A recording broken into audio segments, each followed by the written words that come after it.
வணக்கம் நண்பர்களே. ஒரு வழியாக தேசிய ஜனநாயக கூட்டணி மூன்றாவது முறையாக ஆட்சியை தக்கவைத்துக் கொண்டது. இந்த முறை பீகார் முதல்வர் திரு நிதிஷ்குமார் அவர்களின் ஐக்கிய ஜனதா தளமும், ஆந்திர முதல்வராகியுள்ள திரு சந்திரபாபு நாயுடு அவர்களின் தெலுங்கு தேசம் கட்சியும் பிஜேபிக்கு வலு சேர்த்துள்ளது. இந்த முறையும் நிதியமைச்சராக திருமதி நிர்மலா சீதாராமன் அவர்களே தொடர்கிறார். அதே போல ரயில்வே துறைக்கு திரு அஸ்வினி வைஷ்ணவ் அவர்களும், சாலை போக்குவரத்து துறைக்கு திரு நிதின் கட்கரி அவர்களும் அமைச்சர்களாக பதவியேற்றுள்ளனர். இதில் சட்டமன்ற தேர்தலில் வெற்றி பெற்று முதல்வராக தேர்வாகியுள்ள திரு சந்திரபாபு நாயுடு அவர்கள் அவரது மாநிலத்தில் புதிய தலைநகரை நிர்மாணிக்க வேண்டிய உடனடி தேவை இருப்பதால் உட்கட்டமைப்பு பணிகளில் கவனம் செலுத்த வாய்ப்புள்ளது. எனவே உட்கட்டமைப்பு தொடர்பான பங்குகள் மிகவும் முக்கியத்துவம் வாய்ந்ததாக பங்கு சந்தை நிபுணர்கள் கருதுகிறார்கள். ஆந்திர பிரதேசத்தில் அமராவதியில் புதிய தலைநகர் அமைப்பதற்கான பணிகள் ஆரம்பமாகும் என்று கருதப்படுகிறது. இது தவிர போலாவரம் நீரேற்று நிலையம் அமைப்பது ஒரு நீண்ட நாளைய ப்ராஜெக்ட். அமராவதியில் தலைநகர் அமைகிற பட்சத்தில் விசாகப்பட்டினத்தில் உள்ள துறைமுகத்திற்கு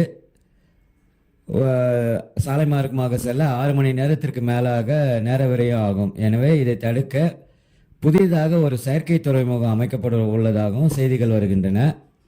இப்போது விசாகப்பட்டினத்தில் உள்ள விமான நிலையம் பன்னாட்டு விமான நிலையம் மிக குறைந்த அளவே விமானங்கள் இயக்கப்படுகின்றன. எனவே விமான நிலைய விரிவாக்கத்திற்கும் வாய்ப்புகள் அதிகமாக உள்ளது.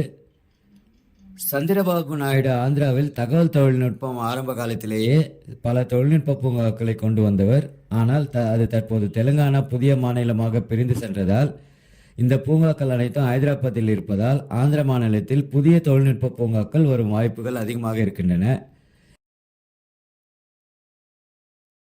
இதற்கெல்லாம் அடிப்படையான சாலைகள் விரிவாக்கம் மற்றும் புதிய சாலைகள் அமைப்பது, மேலும் மெட்ரோ தொடர்பான உட்கட்டமைப்பு சார்ந்த பெரும் வேலைகள் நடக்க இருப்பதால் முதலீட்டாளர்களாகிய நாம் இது போன்ற துறைகளில் பணிகளை மேற்கொள்ளும் துறைகளில் நீண்டகால முதலீடுகளை மேற்கொள்வது ஒரு நல்ல முடிவாக இருக்கும்.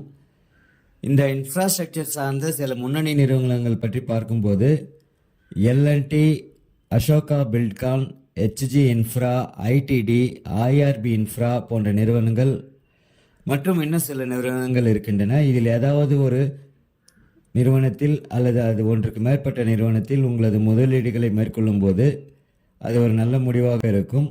உங்கள் முதலீட்டு ஆலோசகரின் அறிவுரையை பெற்று பயன்பெறுமாறு கேட்டுக்கொள்கிறேன். நான் பங்கு சந்தை பதிவு பெற்ற ஆலோசகர் கிடையாது. இது 2024 நாடாளுமன்ற தேர்தல் முடிவுகளை கருத்தில் கொண்டு மேற்கொள்ளப்பட்ட ஒரு சிறிய ஆராய்ச்சி. இந்த வீடியோவை பார்த்த நண்பர்கள் அனைவருக்கும் மிக்க நன்றி. மேலும் இது போன்ற பங்கு சந்தை தொடர்பான செய்திகளை எனது கண்ணோட்டத்தில் உங்களுடன் பகிர்ந்து கொள்ள இந்த சேனலை சப்ஸ்கிரைப் செஞ்சுக்கோங்க. Thank you friends.